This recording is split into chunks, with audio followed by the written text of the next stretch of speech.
Yes, good morning, board members and staff and guests that are here today. I want to thank our board members for your flexibility and for showing up and enforcing them.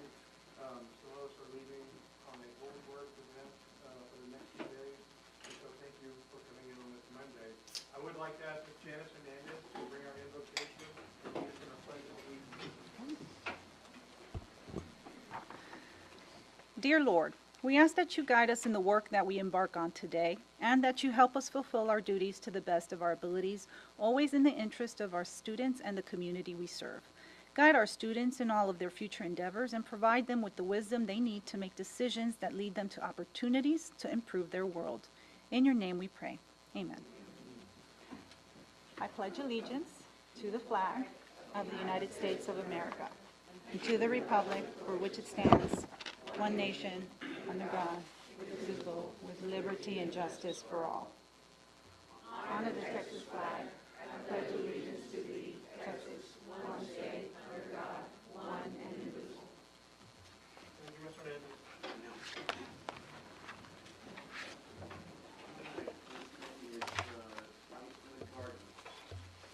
So we have a partnership with the city of San Antonio that's been ongoing with one of our 11 elementary, Spicewood Park, and we have the principal joining us this morning, Ms. Krista Nell, who is going to give us an idea of what that park looks like, that shared facility looks like. And, Is it upside down? Ms. Nell and do that status report. Okay, good morning. I'd also like to introduce Laura David. She's currently our librarian on campus, but she's also my administrative intern this year, so she's assisting. So about a year and a half ago, I was in the cafeteria eating lunch with the kids, and I started a conversation with some of the kids about the foods that they were eating, because I am very impressed by the lunches that our school provides. And so I started talking to the kids about what you're eating and the makeup of the foods, what's fruits, vegetables, protein, calcium, all those types of things. And I realized the kids really don't have much knowledge when it comes to those types of things. Well, at the same time, we have a partnership with the University of Incarnate Word, and Dr. Heather Weston Barton, she was coming to campus because we, for the last 2 years, have scheduled health fairs with the university students. So we usually have 2 on campus. Well, she was coming to the campus, and I was kind of telling her what I just discovered, and she said, wow, we should really start a community garden here at Spicewood. It'd be a really nice adventure to take on, and we have something similar at UIW, and her students help with that community garden at UIW. She said we could start a partnership. So we started this dialogue, and I touched base with districts saying, is this even allowable? What would this look like? And we found a little space on campus. And then we started to have conversations about that huge plot of land that's out back behind the school that we don't use anything or don't do anything with other than feed the community goats that hop the fences and come over there. So from that conversation, we started to have this vision that kind of came to be, where we wanted to start not just a community garden, but like a teaching garden and a science lab that could be out there. So the conversations just took off. And we realized that's not our land, so we had to talk to the city. So we talked to the city of San Antonio, and Councilman Ray Saldana got involved, and they said, well, they had about $300,000 that was on the table that they would be willing to do some park revisions in collaboration with Spicewood Park.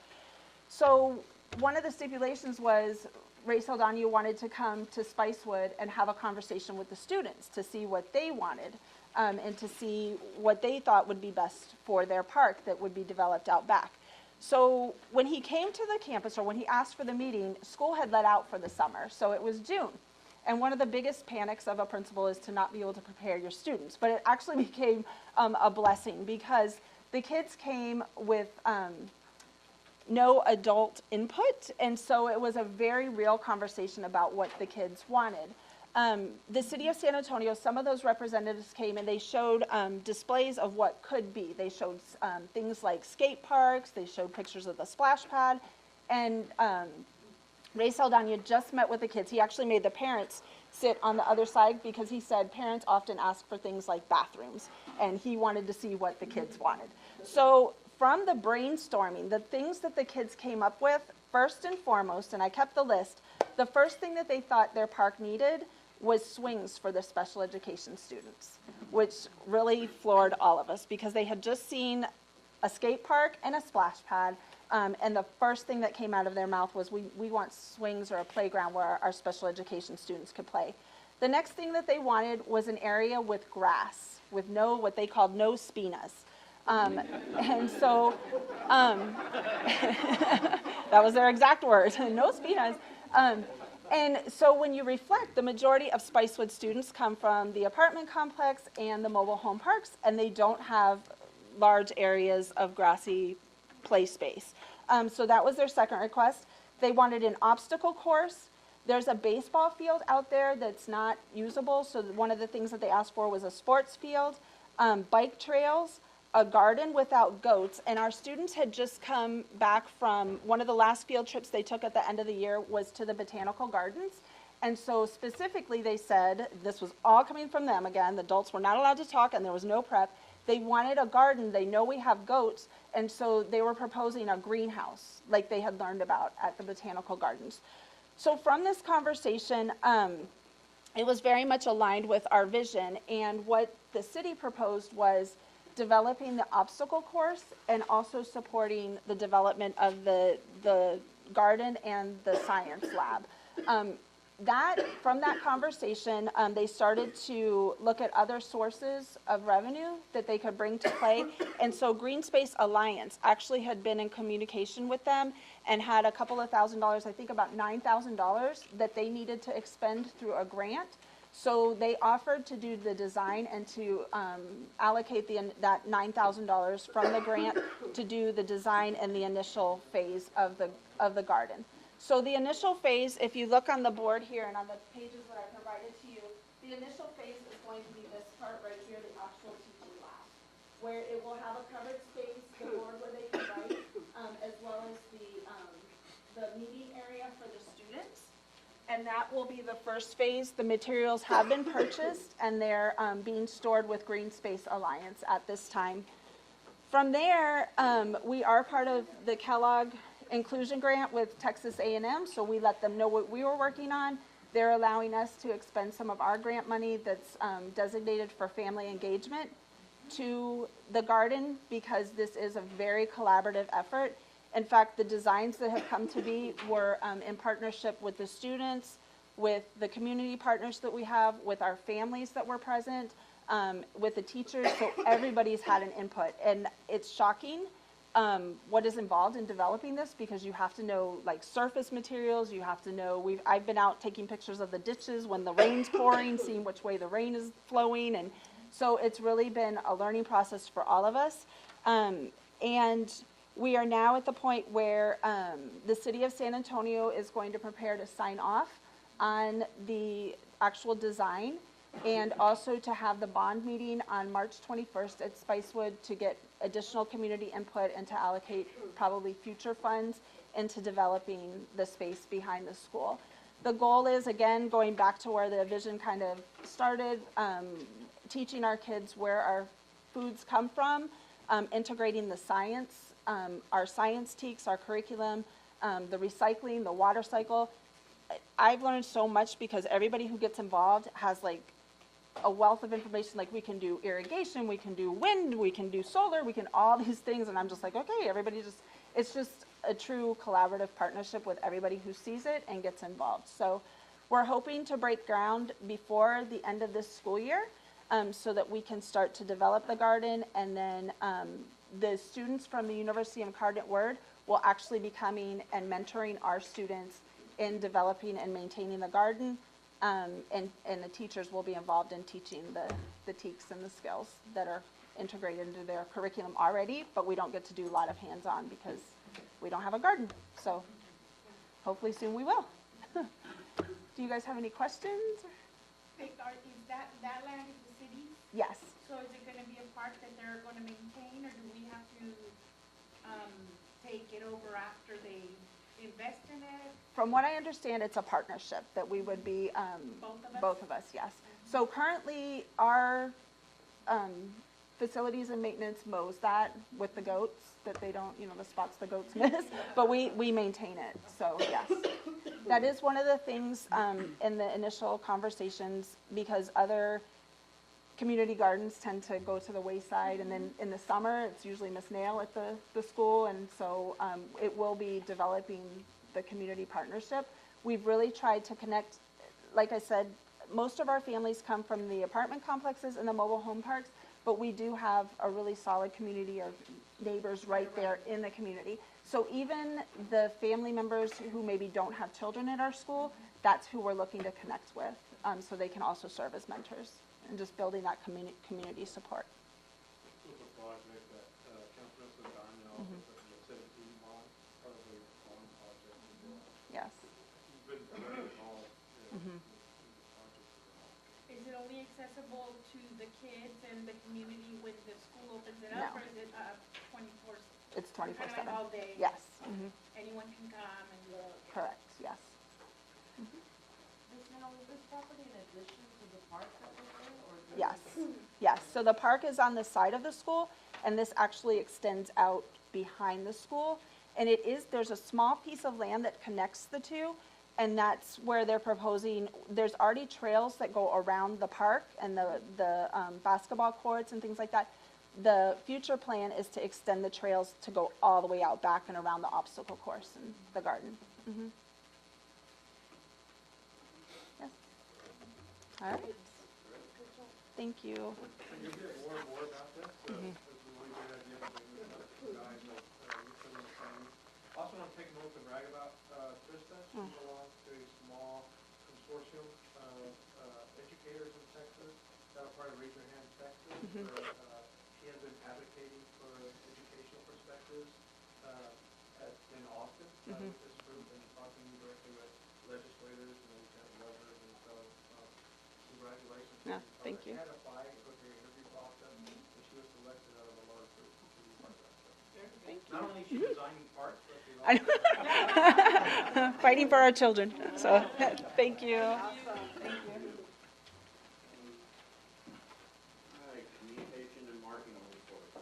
Yes, sir. We've been on a journey for a while to continuously promote our district in our marketing, and Ms. Hernandez has been leading that charge in our district, and we have partnered, as you guys know, with a gentleman who has a really great reputation in that arena, Astro Gonzalez, and we had an opportunity to go through a number of focus group opportunities with him, and we got a report last week back from him, and we felt that this was something that we would like to bring to our board and give it to you. It's cover a lot of information, so this is not happening overnight, but it is definitely a great opportunity to create our starting point moving forward. And so I'll turn it over to Janice.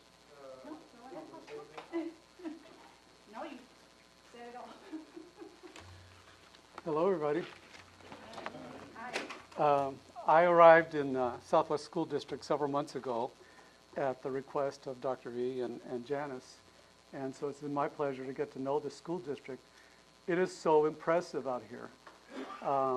Since I retired from Northside School District, I've had the opportunity to work in a lot of school districts, and I really am telling you something that you already know, is that you're a high-quality school system.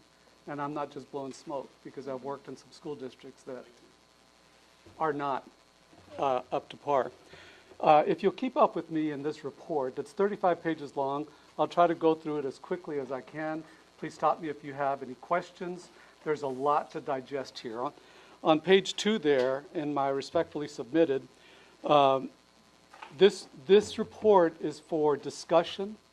It's for long-range planning. It's for funding and adoption of all or any of these particular suggestions that I bring to you. In the third paragraph there on page 2, it's also designed to position Southwest Independent School District as the district of choice for parents seeking a highly desirable school district. The plan requires commitment in part from the leadership, staff, as well as the school board. Page 3 is basically the table of contents that we're going to go through quickly today. And on page 4, I'll tell you how this started. There's a slight decrease in enrollment in the school district, not unlike any of the other districts, and it's due to extreme competition.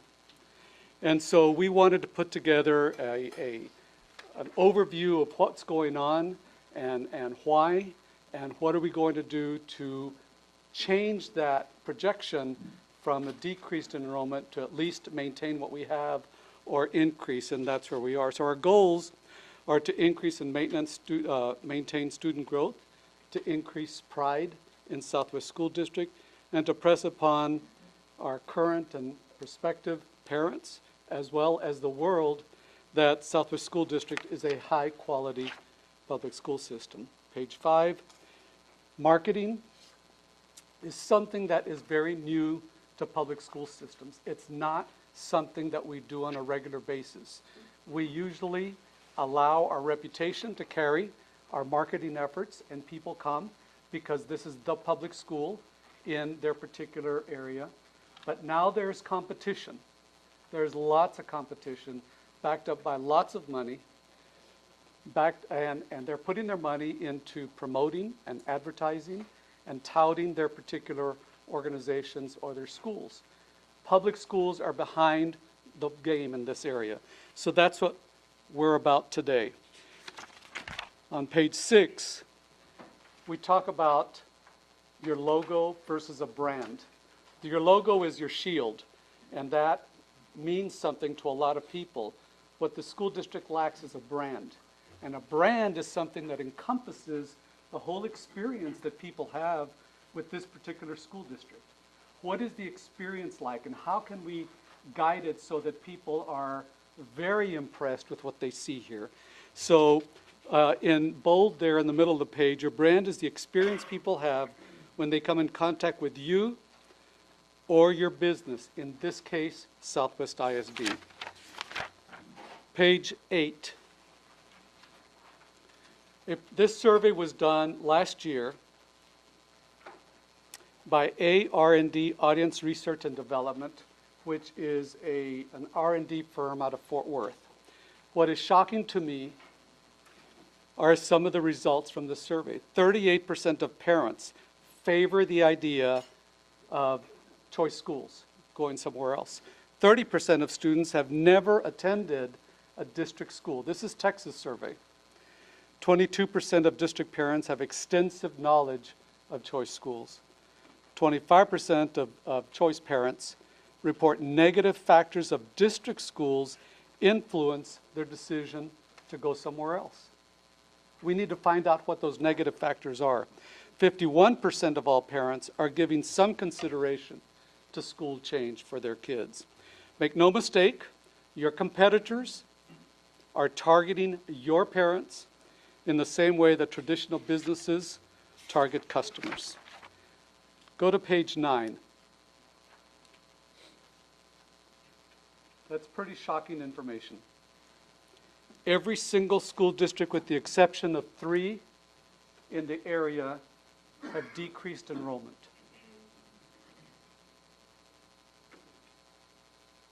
Three are barely keeping up,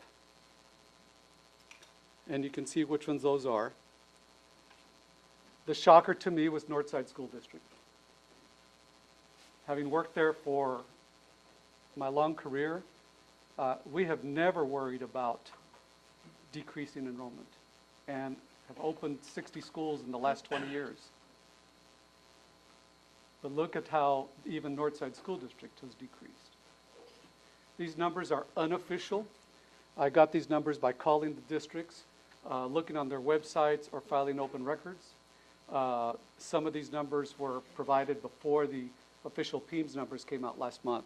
So there's going to be some variation, but overall, it's telling a story that people in this community, in the larger community of San Antonio and Bexar County, have other choices, not necessarily the public school system. Page 10. Page 10 are the current branding or slogans that different school districts have in this area. Some are good and some are not good. I'll leave that up to you to decide which ones you like or not. In Southwest School District, there's a couple of them. And one of the things that I'm recommending to this school district is that you decide on one and make that your main brand.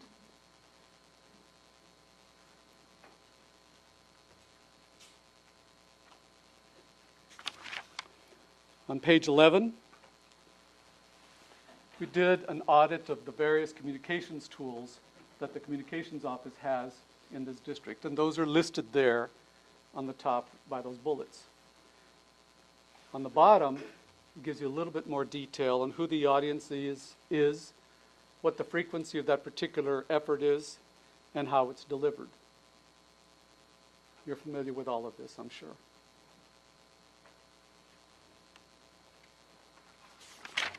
Page 12, we had several focus groups, and focus group number 2, which was made up of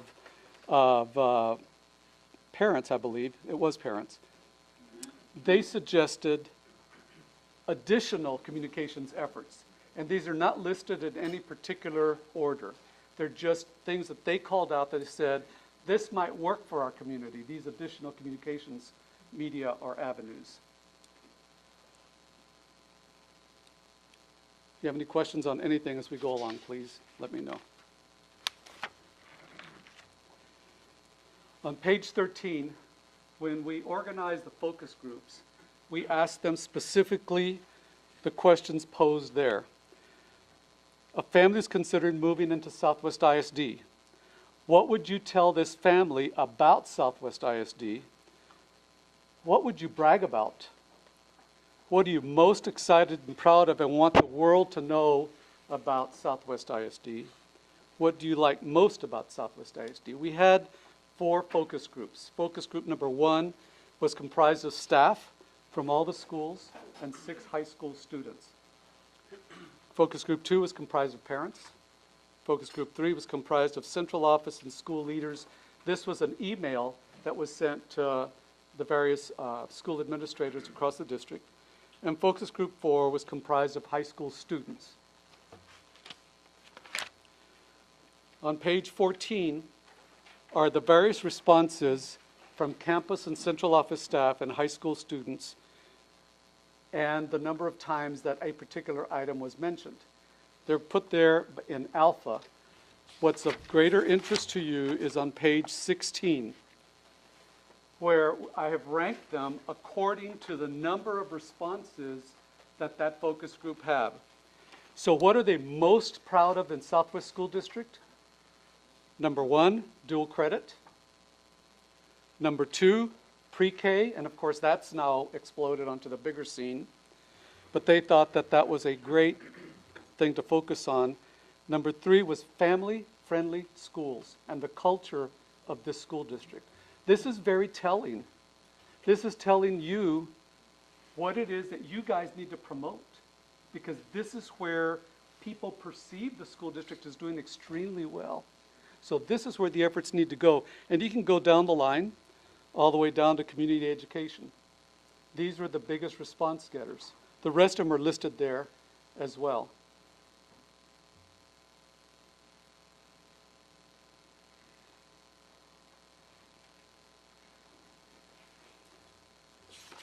Page 16. This was parents. I asked the same question. What is it that you're most proud of? What would you brag about? And their responses. And on page 18 are their responses by number of, their responses by number of tick marks. The first one was communication by teachers, and we suspect that that is because of the Remind app, that they're so used to getting information about their schools. The next one, look at that one. In various ways, they've said family-friendly schools, community spirit. The other group said culture. We're talking about the same thing. It's this community spirit that exists in Southwest School District that is of great importance. Focus group 3. This was strictly central office and school leaders, and this was done by email, and there's all the different responses that they provided. On page 20, there they are by number of responses. Look at the first one. Community, family, culture. The second one, choices for kids. The third one, governance, stable school board. This is certainly a credit to this group sitting here today. Not every school district can say that. The next one, highly qualified teachers. The next one, CAST, STEM. The next one, CTE. Those are the things that this school district is known for in people's eyes. Page 21. Focus group 4 was made up of 24 high school students. What do you like about Southwest ISD? And they're listed there by alpha. Look at the third one. Community, caring people. This is from the kids. On page 22, we also asked them, what don't you like? Because that's always important to know, right? They believe that there needs to be more unity between Legacy and Southwest High School, whatever that means. I'm not really sure. They don't like the block schedule. They want a longer lunchtime, of course.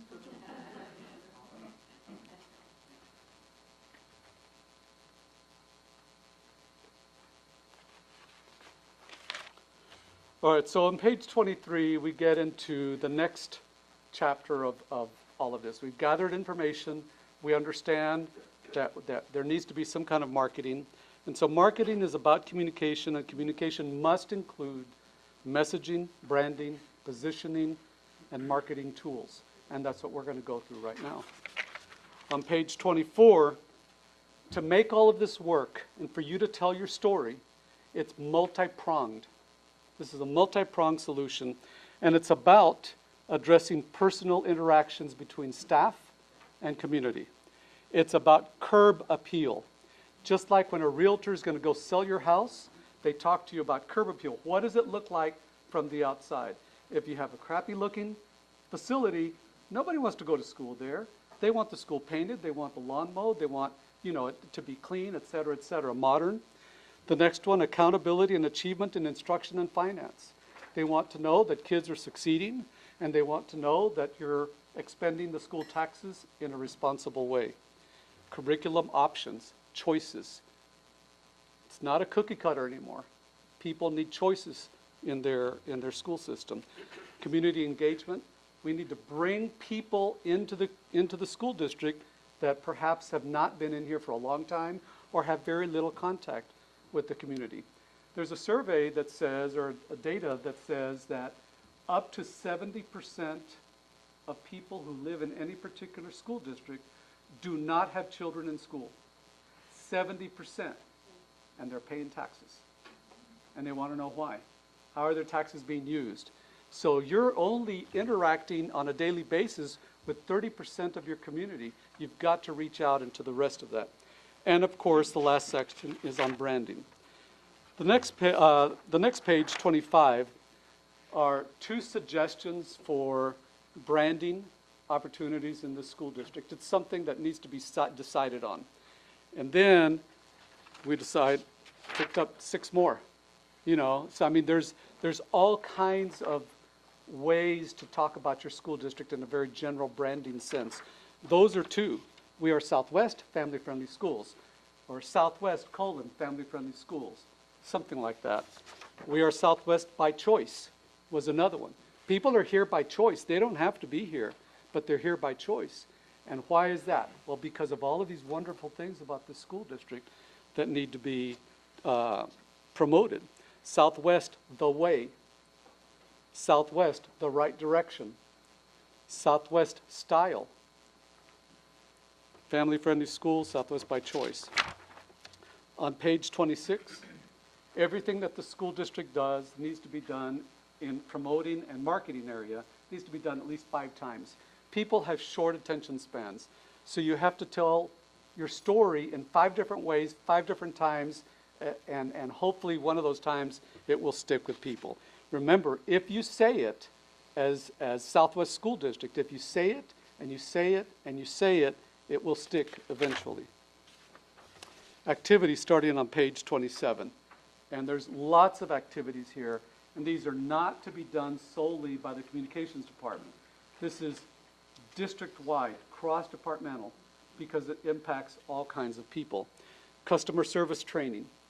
We need, and this is something I'm sure that you do, you need to train your teachers and your front office staff and your bus drivers and your cafeteria folks and everybody else that interacts with the community on how to interact with your community. Image training is another one. You know, what is our image and how do we promote that? So that's something else that you can do. Creating customer satisfaction polls, opinion polls by the school district at large or by individual campus. What is it that they want to talk about? Survey outgoing and returning families. For those families that have left the school district, you want to know why they left, and if they come back, why'd you come back? Paint, clean, sweep, fix, inside and out, again, curb appeal. The next one, real estate outreach. This is really important. Real estate agents sell homes. Real estate agents can kill you or they can help you. What you want is a tagline in their advertisement that says, this home is in the highly desirable Southwest School District. All right? That's your goal with realtors. And how do you do that? You bring them in. Bring them in once or twice a year. You have a realtor's luncheon. You have a state of the district address by the superintendent or the board, and you tell them about all the wonderful things that are going on in this school district and why they should sell homes, build neighborhoods in this school district because it's high quality. So real estate outreach is important. Thanks, voters, is the next one. Whenever you build a facility that's funded by bonds, you need to put up a big sign in front of that school that says, thanks, voters. Thanks for funding this. And I think I left a copy of what these signs look like. They're 8 foot by 8 foot signs, more or less in front of a facility that says, you know, this is what it's going to look like. This project is funded, and we thank you. Page 28. I know that the school district puts out a monthly calendar. I'm suggesting that you put the monthly calendar online and that you put out a monthly newsletter instead, talking about all the different achievements and kudos and, you know, those kinds of things, you know, kids doing great things, those kinds of articles. Monthly spotlight videos, weekly PSAs. That's something I think that you're already doing, need to continue those. You know, picking up on what's important to the community, pre-K, family friendly, those kinds of topics and themes. Friends of Southwest Schools. This is something that can be done. You create a database of individuals and businesses and organizations called Friends of Southwest Schools. This is an opt-in system. So on your website, you have a little thing that says, I want to be a friend of Southwest Schools. They click on that, takes you to another page where they enter their name and address and email and phone number, and they automatically start getting things from the school district. Not junk mail because they asked for it. It's opt-in. But they get stuff ahead of time, perhaps. Say you're going to get ready to send out your monthly newsletter or whatever it is, announcement about whatever, you send it to your Friends of Southwest Schools an hour before everybody else gets it. It kind of gives them a little heads up on stuff. And that's something that can, you know, you're constantly adding to it. So, you know, you might wind up at the end of the year with 500 Friends of Southwest Schools that you can communicate directly with. Create the highest Southwest ISD award. I don't know what the highest Southwest ISD award is. Is it that, the pillar? And so I'm glad that you have that, but, you know, you create a lot of hoopla around that. You know, a lot of prestige that goes with that. Identify social media influencers. In the social media world, there are people who have lots of followers, whether it's on Twitter, Facebook, Instagram, Snapchat, whatever. You need to know who these people are. And it's tough to find out, but you need to see who's following you on your social media, back it up and see who's following them. Those that have 500, 600 followers, those become your social media influencers, and you want them on your side. You want them to be promoting the things that you're promoting through their own contacts. Building signage adds the words Southwest ISD to all schools and facilities. Because, our schools are so spread out across large areas, they may not identify this particular school with Southwest School District. So you put Southwest ISD on all your facilities. Create a Southwest Public Schools week or month or whatever you want. And during that week, you do tours of schools. And you try to get people that don't have a connection to school. That 70% we talked about earlier, you bring them into the schools, you show off, you have the kids be the tour guides, you have the culinary arts kids feed them, you have the presentation by the ROTC, whatever. You just impress the heck out of them so that when they leave, 4 hours later, because you're going to take them to an elementary, a middle, and a high school, and they'll leave so impressed that they tell all their friends about it. That builds the reputation of the school district. On page 29, boast about the options. It's all about choices. Everything that the school district does needs to let people know that there are lots of choices for kids and for families in Southwest ISD. You don't need to go anywhere. We've got it here, and we do it better. Increase community engagement. For a lot of those folks that don't have a connection to your school, start offering topic-specific seminars on things that are of interest to people. And they could be stuff like bullying or college applications or fine arts or reading or parenting skills, anything like that, where you have an expert from the school district, not somebody from the outside, because your experts are here. Your experts will present all of these seminars and these parenting engagement programs. Create a Southwest Gold Card. This is where you tap the energy of your senior citizens.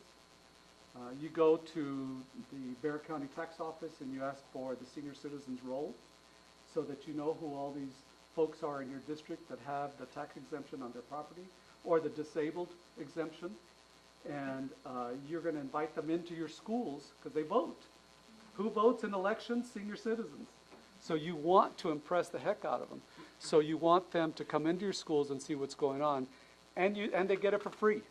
So with the Southwest Gold Card or Emerald Card, because you're a school district, those are your district colors, you bring them in and you give them free admission to all fine arts in every school, to all your athletic games at all the stadiums and gyms. They get a discount in community education. They go swimming free at your new natatorium, those kinds of things. Bring those folks in. And I brought a sample in of what something like this looks like. It looks like a little credit card. And it's good for 2 people. It's just a card that they carry, that they present at the gate. And I'll leave this with Janice, but this program is actually out of the partnerships office. But that, we have found in Northside that has created such goodwill with our seniors. They so appreciate it. And they go to a play at a high school and they're blown away by the high quality performances that they see. The next item says embed, embed, embed. And that means that branding all the time. It doesn't happen overnight. It's something that you're going to have to embed in everything that you do throughout every single department, from HR, recruiting people, using the branding materials, as to community ed, to all the different departments. For the superintendent and the campus principals that are so inclined, create weekly blogs or podcasts or monthly, whatever works for you. Start out with those principals, those people that are interested in that, and let it grow organically. It will happen. Publish an annual Southwest ISD Welcome magazine. I know that you produce several different materials, several printed materials, but create one magazine that has everything you want to know about Southwest ISD.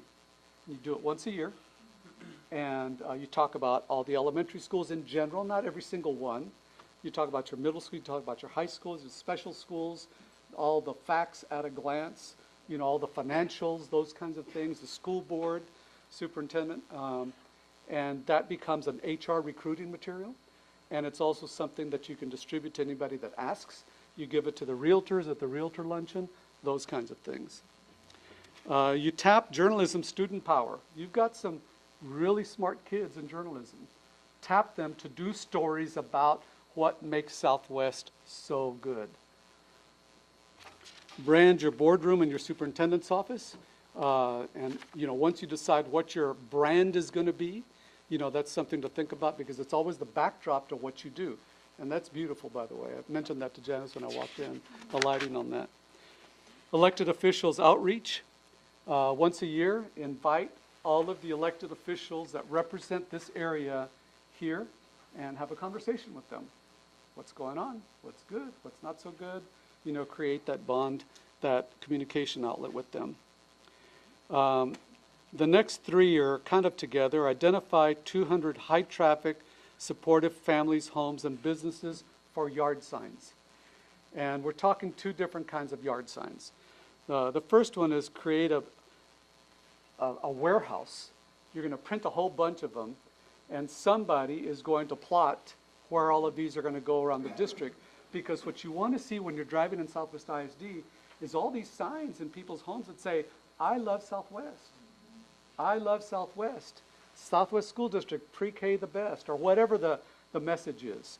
And then others that say, I support Southwest ISD, or I choose my neighborhood school.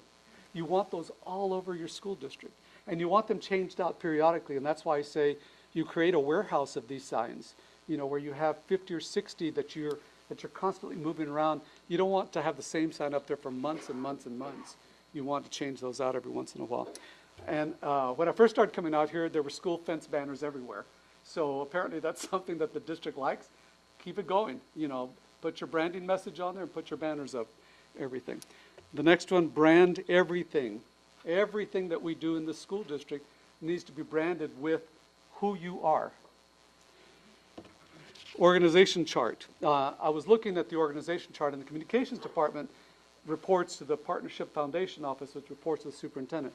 My suggestion is that they both report to the superintendent, have direct access. But that's something that y'all can discuss. You may have reasons for doing whatever you're doing. On page 31 are some sample yard signs. Whatever it is that you're promoting, those are the yard signs that would go up. And you've seen at apartment complexes where you're driving down the street and an apartment complex says, free washer dryer, free gym, free swimming pool, whatever. They've got all these amenities that are listed as you're driving down the street. Think of that in terms of your school as well. What does that school offer? Well, put those signs up and let people know. Welcome, come on in, those kinds of things. Page 32, staffing. Page 33 is the staffing level in your public relations and communications departments in San Antonio area school districts.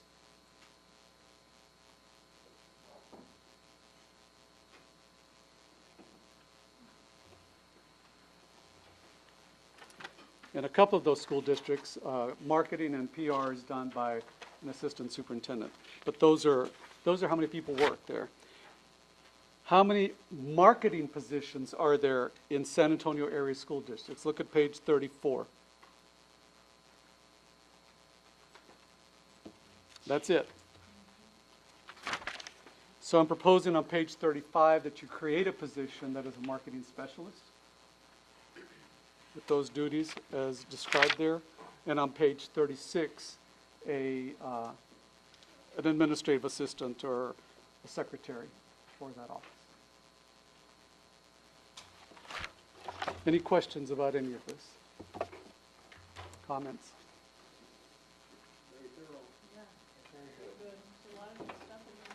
It's very good stuff. It's very good stuff, and this is coming directly from your staff, from your kids and your parents.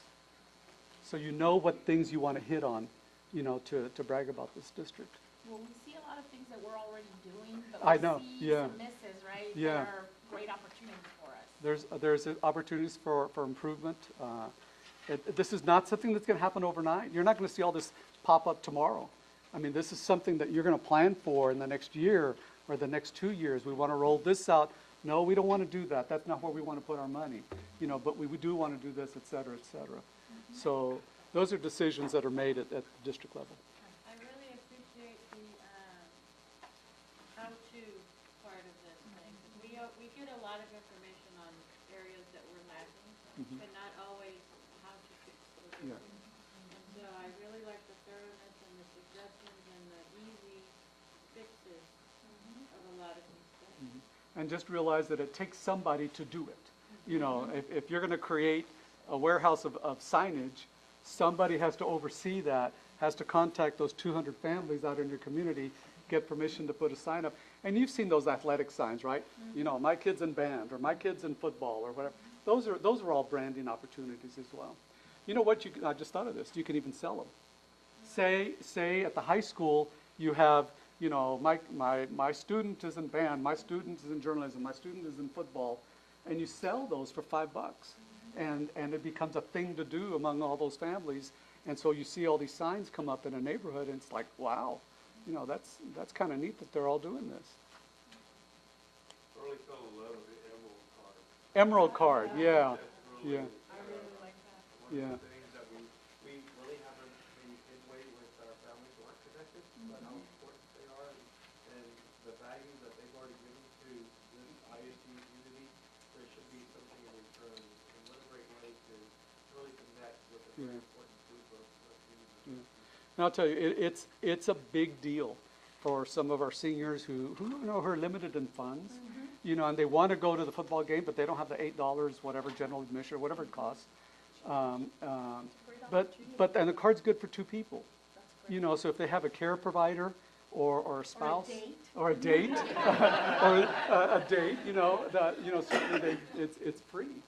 But, you know, they forget what it's like in a school because they haven't been in there in a long time. And it's really impressive to them. But you create a buzz around it.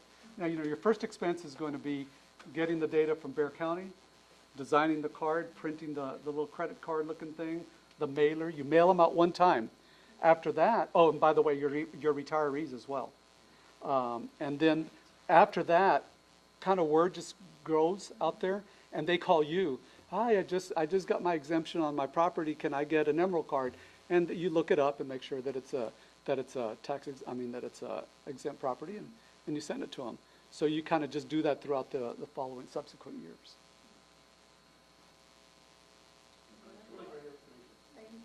You're very welcome. Good luck to y'all. Next thing on the agenda is communication and media recognition.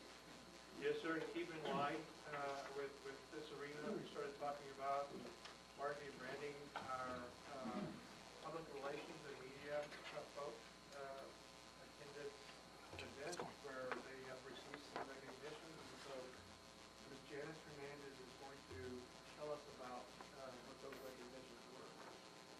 Okay, so we're just kind of waiting for the projectors to warm up. But board members, I want to start by thanking you always for supporting our department and allowing us to showcase our students, their successes and opportunities through a variety of creative formats. So thank you again. I want to start with just saying how we always try to seek to ensure that we're doing things the right way in our department and following best practices so that our students get the recognition they deserve. And this year, during the Texas School Public Relations Association, we ran several projects and presentations for review.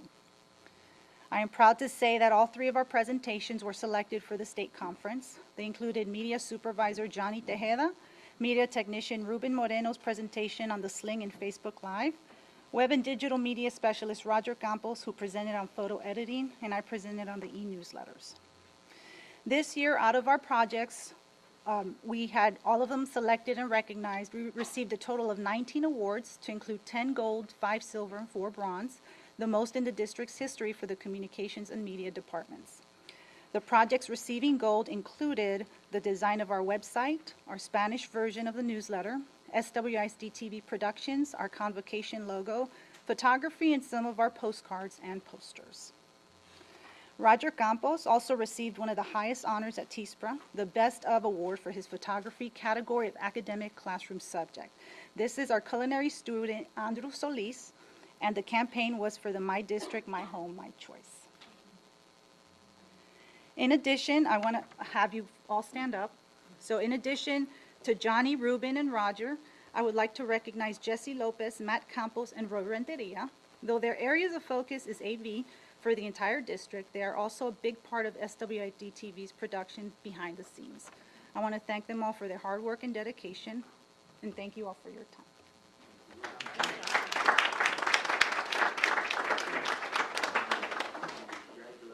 Great job, Anna.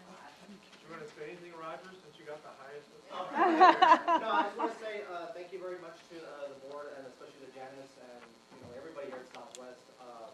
I started here as a web, I would say just as, but as a web clerk, and you've allowed me to grow and learn and provided us with the support and the equipment, the tools that we need to do that. And Dr. Verstav also for allowing us to give him some ideas and things that we might not not sure if he would take, but he was always very willing to allow us to do that. He would trust us into some of our ideas and things like that. Our convocation, things like that, the direction that we went into with the Marvel communications and then the Oscar night convocation that we did. Those kind of things. Those are ideas that we kind of come up with, and that we're grateful to you all that you allow us to do those things. Yes, thank you very much. Just get ready to put out 400 signs in people's yards.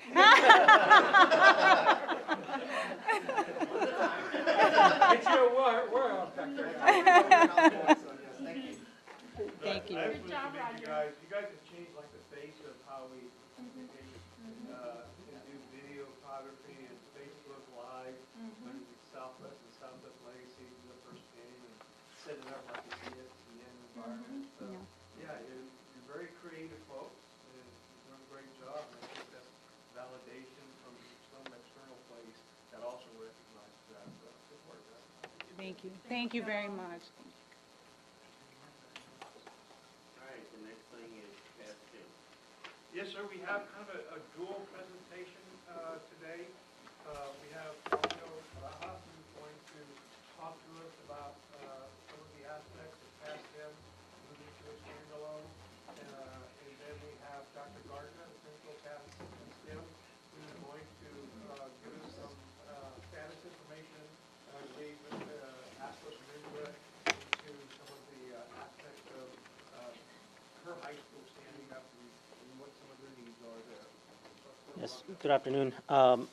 So I just wanted to give you guys a very quick presentation on where CASTM will be housed. It will be in the building 800, what used to be the old 9th grade campus. Now, in order for that to happen, we need to do several things. There were several movements when the campus was unoccupied. It's currently being housed houses CNI, as well as the SET program and DAEP. So first of all, we need to move DAEP from where, the hearing office from where DAEP used to be in building 203. So DAEP is going to be transferred to building 200 library. That used to be the old Academy Library. We're looking into what adjustments need to be done plan-wise in order to make that applicable for the hearing office. Taking some input from Ms. Segura as well, having meetings with her on what the space needs to be to accommodate her. Then DAEP will be relocated back to where it was in building 203. That will allow us to relocate CNI to the 300 and mostly the 300 wing, which is in green, and the new science lab area. That, in its turn, will allow CAS really to occupy the overall campus, allowing them also to have a proper main entrance like the 9th grade used to be. One of the issues, or not issues, but one of the conversations is old habits die hard. People are used to using that entrance as the main entrance. We took options of maybe putting CAST on the new area of the science wing, but allowing them to have a proper entrance as well as a secure entrance, which is kind of uniform to the district. It would allow them to have the same entrance that they're used to. This right here is pretty much a placemaker. Everything in orange will be CAST. It's also the build-out plan for ninth grade to 12th grade. Now, not everything will probably be occupied in the next 2 years, but as CAS grows, this is a placemaker for what classrooms they would occupy. And working with Dr. Gardner, we're going to figure out really where math is, where science is. One of the other things will be they will be allowed to have 3 science labs because of their requirements in their curriculum over on Building 400. But other than that, I mean, it allows for lab space to be created where old band halls used to be. I was gonna say, I see what you're saying with the science labs, but I really, would it be better to keep the kids 100% on the left side of the campus and really be able to kind of put up, you know how we put up gates or whatever. I question having kids in the adult spaces.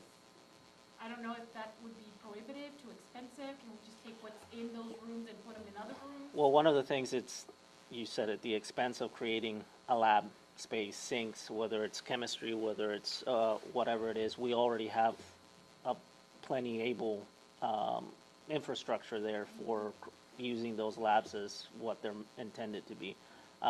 There is. And that leaves, but that means that part of or that area of the campus is gonna have to remain open for kids all day, Right. every day. Right. And, I mean, there's options. This is just our first take on what will work right now, being that CAST will move out on this summer. So, The first green section, if you move over towards Rockville, those used to be science labs too. So we have to check the square footage. Right. And make sure that we meet the requirements to have a science room that makes certain square feet and certain examiners with certain different sciences. This could possibly be a start as we buy time to maybe do something. Because I agree, I like the campus in one area, and it's pretty much 95% would be Right. with this. Right. We'll do some closed off, as long as we work with the fire marshal, they allow us to do some county closed off in certain areas and egress and all that, work out. This right here is gonna create an opportunity to really come in the bigger areas by the lower side, by the gym, just to the right of that, the older band halls. this right here. Opportunities to really create an EMT laboratory, a power energy laboratory. So it's gonna give a lot more square footage to do some really great. We've been in conversation with ATV and the CAS network about doing those types of things. We're excited about it. And of course, we're putting some funds, not nearly enough to get it all done, so it's Right. gonna have to be over time. We also had Toyota this past week about using the remaining funds to put into the AMP laboratory. And there's some legwork we have to do, but eventually, I'm 100% positive we're going to agree with that. So Okay. I agree, I hear you. Yeah. And the idea is to get them all in one area and that's the campus. But in the meantime, we don't have a home for Forcy and I, and moving them around. Yeah. And, if we can move those science rooms out of there to some other place that'll work, I'm sure that we'll look at that and do that. Is it But mostly, doesn't look, is it mostly space or is it mostly money that's the issue? I think it's mostly space when it comes to Oh, science okay. laboratories for certain sciences we offer. There's a requirement and. Square footage. Template that we have to do. Right. Okay. So you have to have a teaching and a lab pretty much spaced together so that, But you're saying we may be able to block off some area so that children, the students won't have access to the CNI area, right? Not initially. Well, we The can hallways block are off not wide enough the either. very top Right. there, and they have to come out. with So the the- walkway on. right, this is a walkway and it connects with a covered walkway as well on this side. So there's walkways on both ends, crossing right here and then on the lower part as well. And if you come back to the first green, those classrooms, those used to be science labs. As well. Right. I don't know if they still meet the square footage requirement. And if they don't, we may have to do some modifications to get two together. to Mhm. make one. But down the road, we can make those things. Okay. Right. What is that green square up there lonely with the? This is currently a storage space. Now, one of the conversations is CAS might not need the entire square footage of this. We're still looking into it, depending on the amount of offices they need, support staff that they need. So right now, again, it's just a preliminary placeholder. So this might be something else or occupied by another entity as part of the plan. But for now, we're kind of doing the safest version of it, just to allocate again for the build out of all 4 years. What we don't want to do is move a certain amount of people and then move them again the following year. So if we take over what CAS will need for the next 4 years, that would be, and beyond, that would be preferable. So the classrooms that we built, when we moved our ninth graders over there, the science lab, where are those? They're this section right here, the building 400. They look like standalone. It's on your right, the standalone building on the right. The separate building. Right. Okay, and then those are gonna stay science lab? They're going to stay, the infrastructure is going to stay the same, but they're going to be subdivided for CNI offices, just like the way they are right now. There's some offices inside those So we're labs. not gonna use them as, Right, for, Except for the 3. except for the 3 that would belong to CAST. so all the money we spent and all the equipment and the tables, and that's just gonna be put somewhere else? It's going to be put in storage for the meantime. I mean, it could be utilized for Southwest High School or Legacy. It's really a high school curriculum, so I think they could benefit from it. So if it's furnishing, I'm sure tables can be allocated to them. And that's what we're doing right now. Everything that came out of ninth grade campus for furniture, student furniture, it's all going back to Southwest High School, and we're replacing and replenishing the very old furniture that needs to be swapped out. So if we already had it in the ninth grade campus, which wasn't really that old, we're gonna replenish all that furniture in. So I'm sure they can utilize that, those science tables. I want to bring something up, and I know it's probably not part of this conversation, but I just want to throw it out there. We were made aware that there's some opportunities in that SET building, the set area. You know, and since we're going to be doing all this other stuff, I don't know if we have the money for it. I don't know if we can get the money for it, but sprucing up that area as we're growing that program would be nice. You know, a little paint, a little. I know that they have some needs in order to customize the space a little bit better. The set program? Yes, for that program. And if we're already in there doing all this stuff, yeah, maybe we can talk to them and figure out what they need and figure out a way to do that while we're in there doing everything else.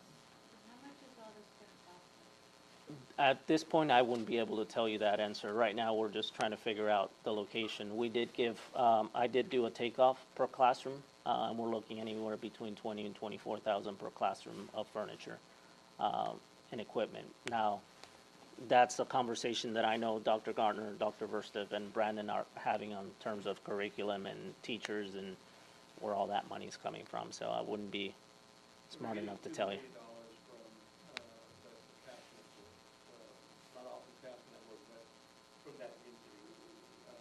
And we'll get $1 million as soon as we start the project, and then the other $1 million will be over time. And so those dollars will be at the discretion of the district. We anticipate using $1 million of that for personnel over a 3-year period, so that we can build our ADA up and student enrollment up, so that the campus pays for itself over time. The other $1 million will go into kind of sprucing that up, but specifically to start putting the project redoing laboratories and the automation items they need, conveyors and things like that, the different pathways that they have. That's where a lot of the funds really come from. And so next year, this coming school year, are they still gonna be at Legacy, or our plan is to have them in this new building by next school year? To have them in this building by next school year, yes. Isn't that kind of lofty?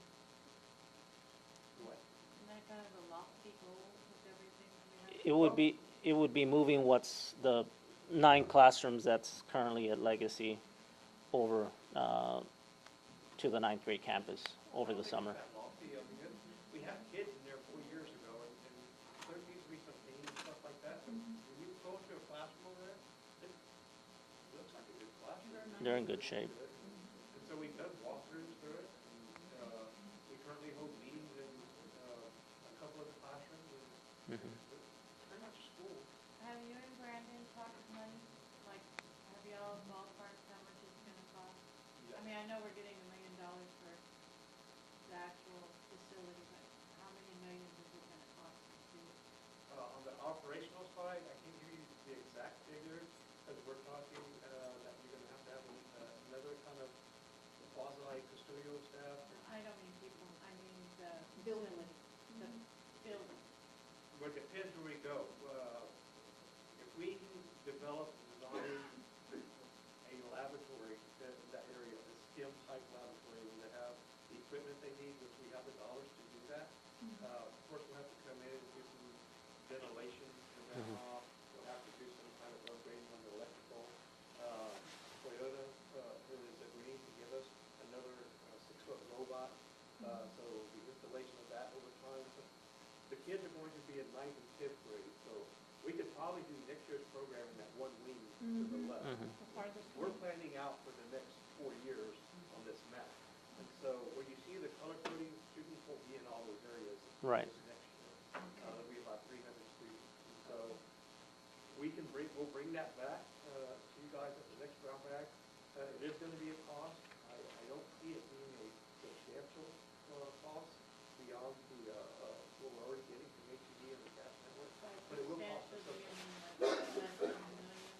Or when you say substantial, what does that mean? Like more than $1 million, less than $1 million? I'd say up to $1 million. So $1 million out of fund balance. Not right away, over time. So our goal is to create with the Toyota gift that we have, the USA Toyota grant, is to build a prototype laboratory.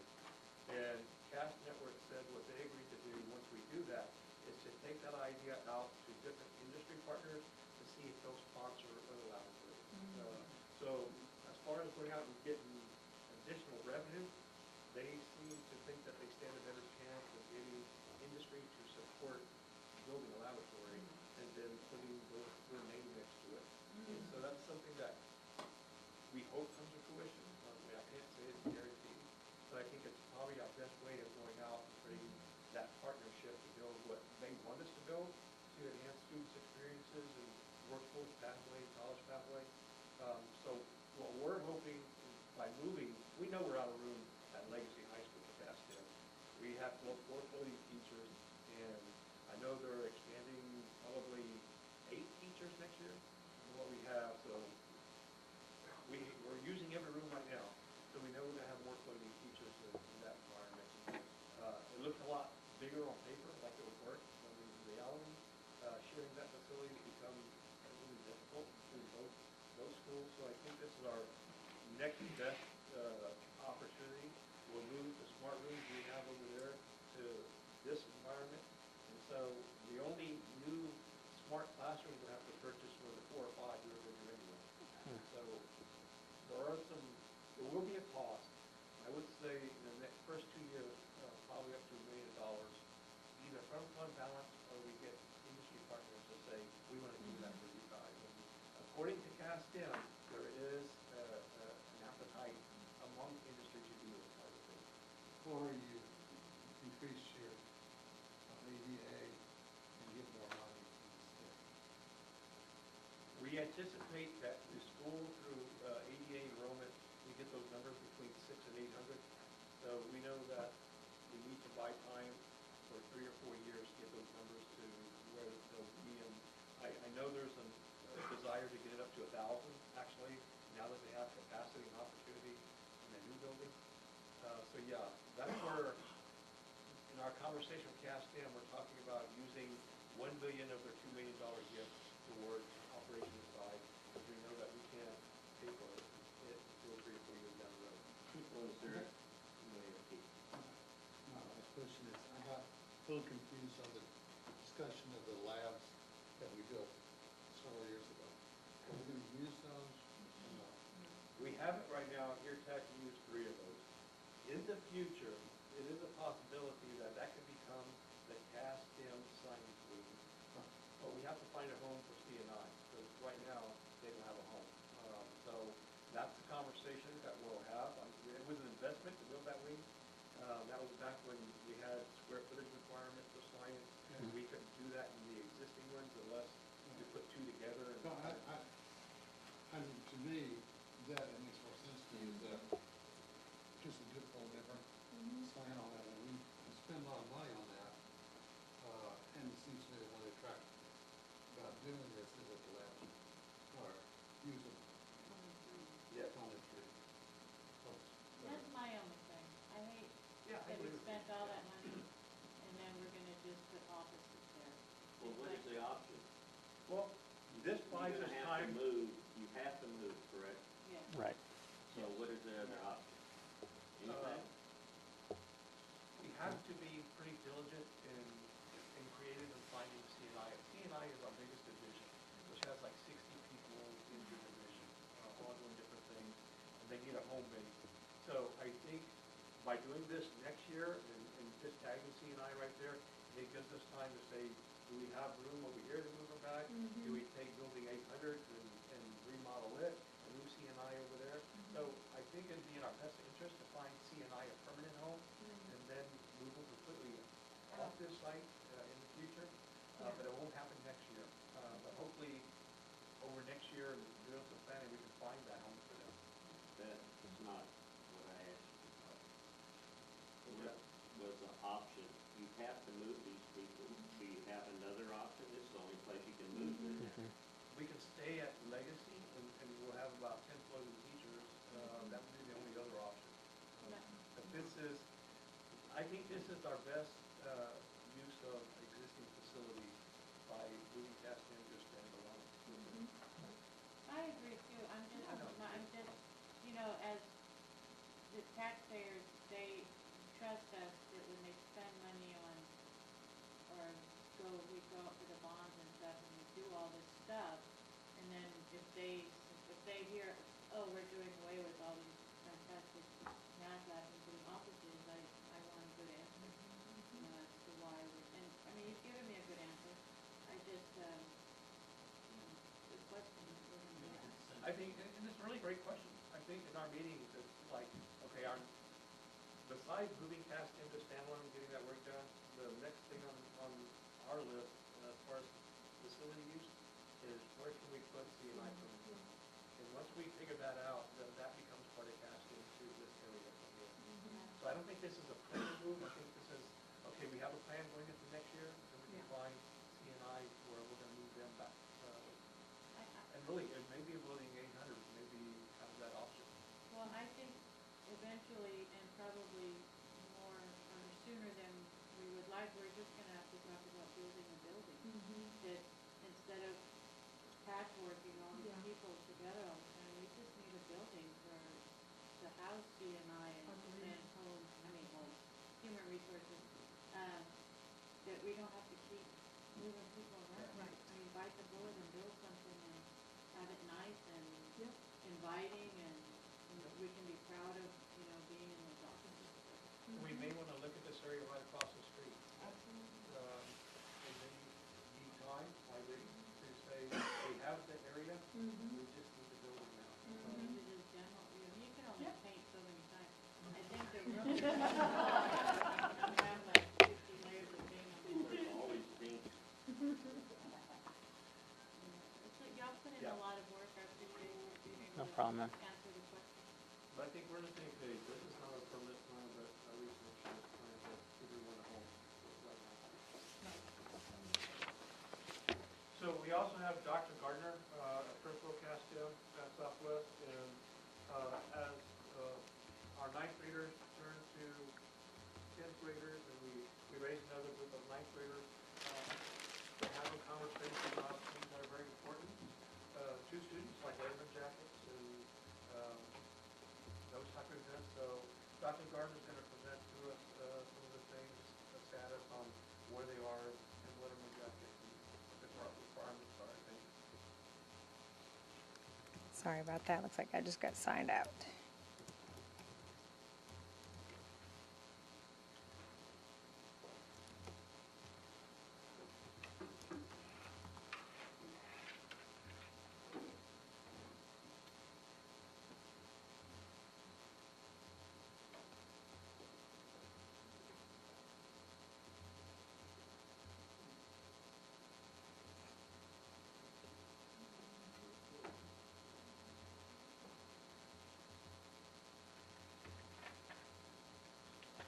I need to pull off yours, Janice? Okay. Confusing it. I'm in. Okay.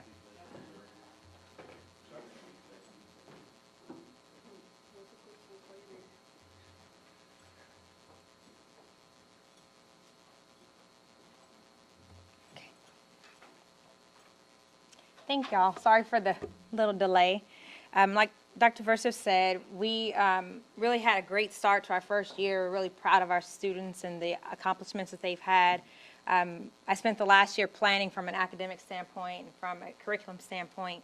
And the things that you tend to overlook when you're thinking about opening a school, trying to make sure that you get the academics right, quickly come to surface when you have the children come into school, the things that matter to them. And so really proud of the 14, 15-year-olds that we have that have made a decision to really start their future early and really work very hard at it.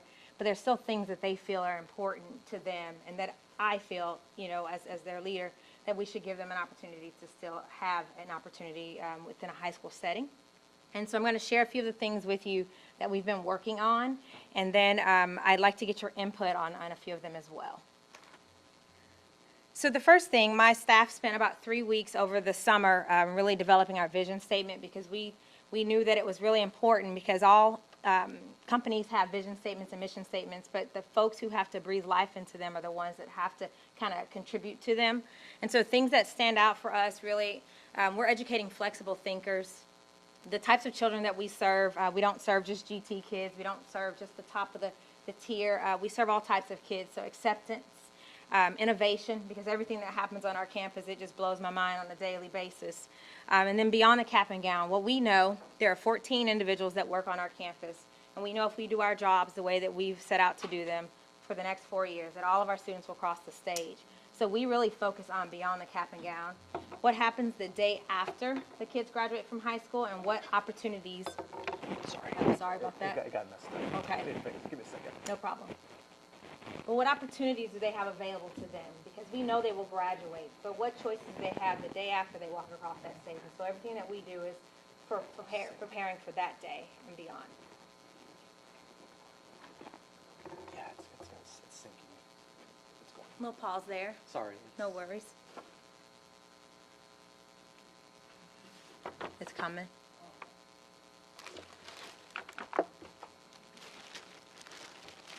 You guys left. I know. All the problem solvers left. Yeah. That one's blinking. This is off sync.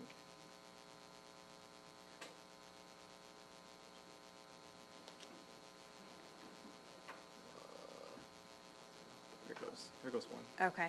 We'll have one. Like Okay. The other one. Yeah. Because the board can see that one. Okay.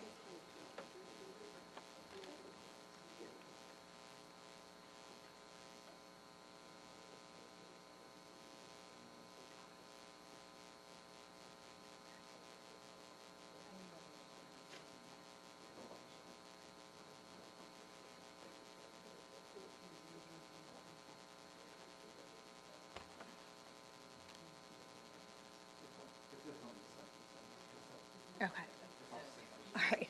So this is our vision statement, and we really revolve everything around this. And it was really great because we looked at the commitments that our district began the school year with, and we really felt that those 3 commitments were actually well aligned, and we were well aligned. And so everything that we do, we begin every day. Our students all stand every morning. We say this right after we say the pledge, so that they understand our commitment to them on a daily basis.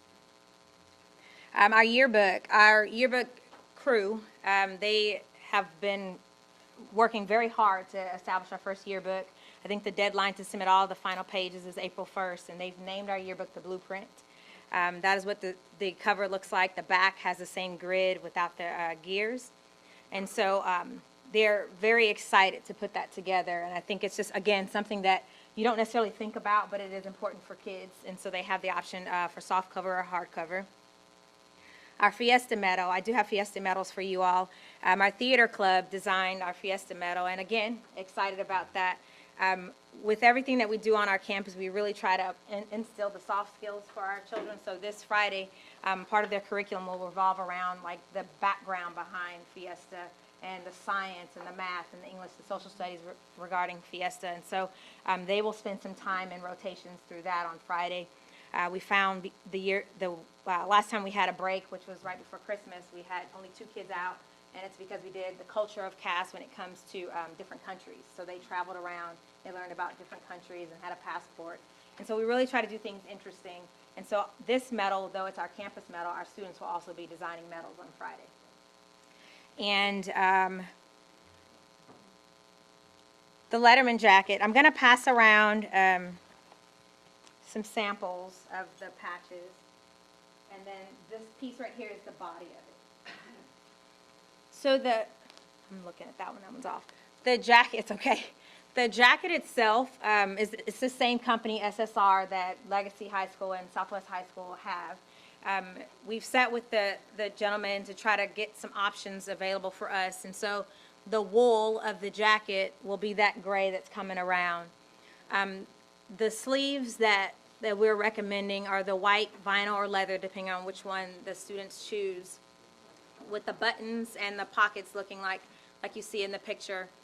And then you'll see the patches when they come around. The CS is the actual chest patch, and then the graduation year on the arm. The big one that you have is actually what it would look like for the name. So it says CAS STEM, but it would actually just be the child's name on the back. If they want that little wing, that's an upgrade that they're able to do.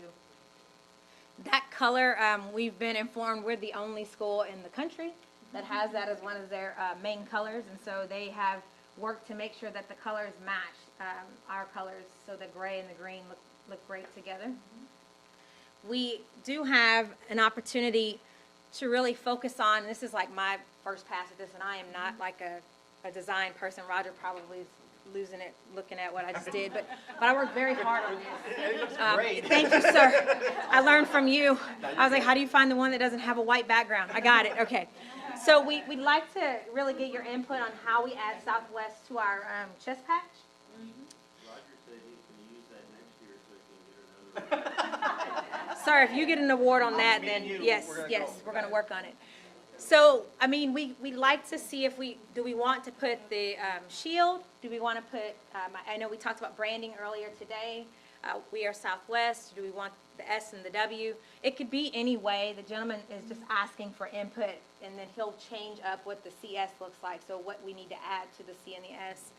And I just really wanted to get some input from you all on what you would prefer to see on the jackets. I like that first one, but could you read the stuff in the black, Oh, the San Antonio part? yeah, could you, if it's right down? Well, the new one don't just have San Antonio, it has something else in it, like shield. Well, that's just a leadership, that's like more written. It'll be like that, Jim. Like, I love the shield, but maybe you can't read. Maybe you can make it bigger, the wording. Well, maybe you can put a different thing up there in the black instead of the wording. You know what unless you can see it, I don't know how good they are on the patches of making. It'll be stitched, so it'll be embroidery, so I guess whatever the smallest size embroidery they can do. They'll probably have to make that shield to scale to see like what would it look like. Let the kids look at it and decide what they want. Give them 2 or 3 options. So I'll ask him to make actually all 3 then, and then he'll send them to me, and then we'll see. Okay. And so that's the chest patch.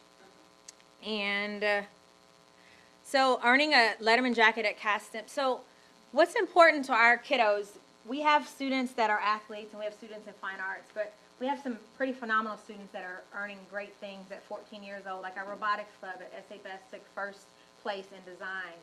We had kids go to Technology Student Association, which are now going to state. They just went this past weekend. We had 3 teams go to Speak Up, Speak Out, which is a civics competition around the city. And all 3 teams made it to state, and they went to Austin just a month ago, and they placed very high. And so these are opportunities that kids who normally wouldn't get a Letterman jacket. And so they really, question and ask, what is it that we can do to earn something that we can be proud of? Because they get patches from all these competitions, they just don't have anything to put them on. And so what we'd like to do is to phase in the opportunity beginning in freshman year, because I've got kids right now that have 4 and 5 patches just since the first semester. They have nothing to do with them. So they had to have participated in Summer Bridge. many of our kids who physically missed Summer Bridge made up Summer Bridge. Like if they had to go to summer school or something like that, they made that up by coming in and taking care of the things they needed to. So one of the requirements that we want to make sure that students who earn the Letterman jacket have participated in Summer Bridge. They had to have completed at least one industry certification by December of the current year. All of our students had the opportunity beginning in the summer to complete their OSHA certification. So all of our kids should at least have been able to complete OSHA, and then there's 2 additional industry certifications as freshmen that they will test for at the end of the year. So they have up to 3 that they can receive as freshmen. Successful completion of 3 or more hours of college credit through Palo Alto. 100% of our students the first semester at CASTEM were enrolled at Palo Alto. So they all had the opportunity to earn 3 hours in their first college class. They're now all enrolled in their second college class at Palo Alto, their dual credit theater class. To be TSI ready in at least one subject area by February of current year. And that's important because we have 4 pathways. Only 2 require them to be TSI ready. But for those students who are as freshmen wanting a Letterman jacket, they need to go ahead and be TSI ready as freshmen. So of course, if it takes longer, it just takes longer for you to get your Letterman jacket. Participation in 75% of all curriculum nights. Every 5th week of our 6-week project, we invite all of our parents out. Our parents are our first judges. They come and they listen to all the presentations. They give feedback to 5 different groups. The parents sit through and listen and encourage them. Our kids are required to attend those, but for different reasons they may or may not. So we're asking that they had to have attended and participated in at least 75% of those curriculum nights, but 100% in their presentations of learning, because those are their final presentations, the 6th week of every project. They don't take typical, final exams, if you will. Their final exams look like the presentations of learning. So they spend 6 weeks preparing this 10-minute presentation with their budget, their research, and judges come in from industry. And so we really feel that it's important that if you're saying that you've done something to represent CASTEM, that you can speak on what you've done with our industry partners. And so just last Friday, for instance, we had our 4th presentation of learning, where we had 13 judges from around the city come in to look at our projects. So if a child is a freshman and they'd like a jacket, those are the things that they would be required to have fulfilled in order to earn it as a freshman. Beyond that, you can see it just goes up, 2 to 3 industry certs, at least 6 hours of college credit, and then the TSI subjects by August of the current year. So that's really the plan, because we do have a lot of children who may never play a sport and who may never be in a fine arts, but really have earned some phenomenal things at the age that they are. And so that's kind of where we are right now. We are hoping to be able to get some input on the colors to see what you all think about the combinations. I'm going to show you some of the patches, because one other thing that's unique about our school is at the end of their freshman year, they what we call match into a pathway, whether it be because of their choices, a combination of their TSI readiness, which career pathway they fall into, because as freshmen, they all take the same classes. They get exposed to all 4 pathways. At the end of their freshman year, they will match into one of those 4 pathways, and that will be a specific patch for their pathway. So if you match into the engineering pathway, that will be the patch that you, in essence, would put on your jacket to represent the career that you are following. Advanced manufacturing, global logistics, and then power and energy. So at a minimum, the way the jackets are set up, a child who has this one, their graduation year, they would also have their pathway patch. And so that's the 4 patches that all children have the opportunity to match into just because of them moving into 10th grade. We do have some custom patches that the company is making for us, because again, we have some very unique programs and clubs that we have. We have kids that are in engineering club, kids that are in robotics club, STEM ambassadors. I have 26 kids who are on my recruiting team. They actually ensure that I don't lose my voice from October to January. So they do all of our tours. They're great. They're well-spoken. They know a lot about our school, a lot about the opportunities that they have. And so 26 of those kids are STEM ambassadors. Speak Up, Speak Out is a civics group that I spoke about. Unplugs on Fridays, when most people go home at 4:30, I have about 30 kids that stay after school on Fridays from 4:30 to 5:30 in a club called Unplugged, where they don't have any technology. They play board games, they learn how to play cards. They do the things that we probably did when we were little. But it's a Friday, and I think that's pretty odd, 4:30 to 5:30. But those kids are committed, and so is the teacher. the Principals Advisory Committee. I have 6 kids that I meet with monthly. They represent each of their cohorts, and they bring to me the needs of their cohort, and so they really speak on behalf of the student body. And so those are 6 that are specific to our campus that no other school has, that they can earn those patches in. But then, of course, all the other patches, yearbook, student council, theater, coding and cybersecurity, NHS when the time comes. In addition to any patches, like I have a few kids who may already letter in varsity, let's say at Legacy, in a sport. They're able to take that varsity patch and put it on their cast jacket. And so I think there's a couple school districts that have it like that. I think Judson's one of them, where you have a jacket for your special school, and then you letter at the traditional high school, and it goes on your jacket. And this company actually does that for Judson, so he kind of showed me what that looked like. So that's pretty much it when it comes to all of the patches, if you will. I don't know if there are any questions about any of the things that I covered. I think it looks great. I love that you picked a very unique color. I think it's still in the spirit of Southwest, but very individual. I think probably we would want to make sure that the branding includes the Southwest piece of it. And other than that, I think you're doing a great job. I have your Fiesta medals. My kids, they felt like we should have gone on a field trip. They think field trips should happen every day. There's 12, miss. We should all go. No. Have a release file that's tomorrow.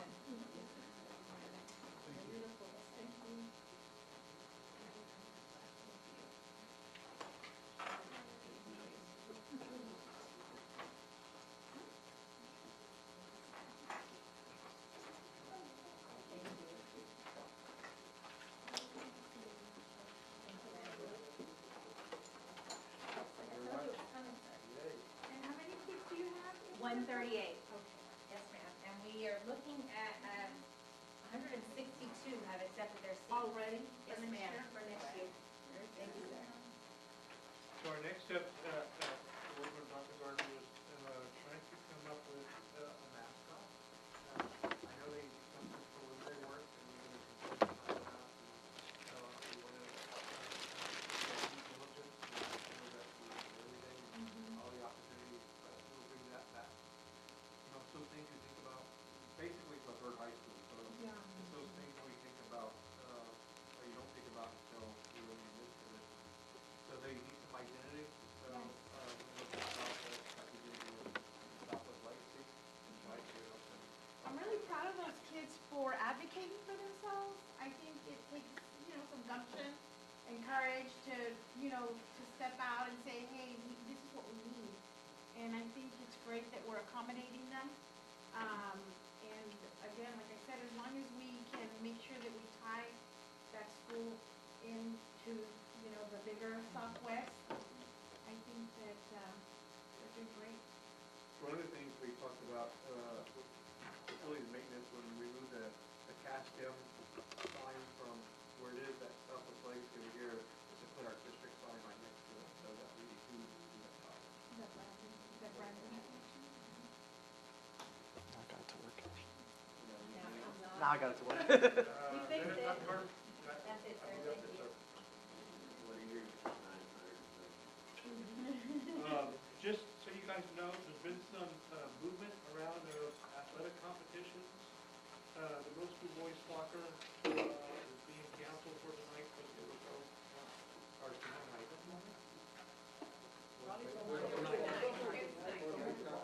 Softball game between Southwest and Southwest Legacy is rescheduled from tomorrow to Wednesday. It'll be at 5 and 7 at Southwest Legacy. You want to watch that? Southwest High School baseball games versus Medina Valley rescheduled from Tuesday to Wednesday at 7 p.m. Varsity at 7 p.m. in New Valley. Both girls and boys soccer nationals between Southwest and Southwest Legacy are rescheduled from Tuesday to Wednesday. UIL won that play tomorrow, March the 5th, at Southwest Legacy High School.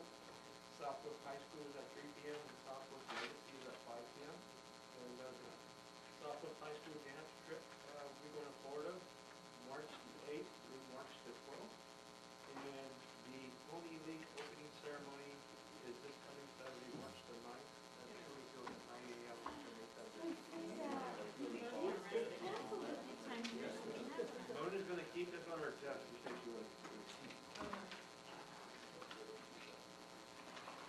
all we ask for.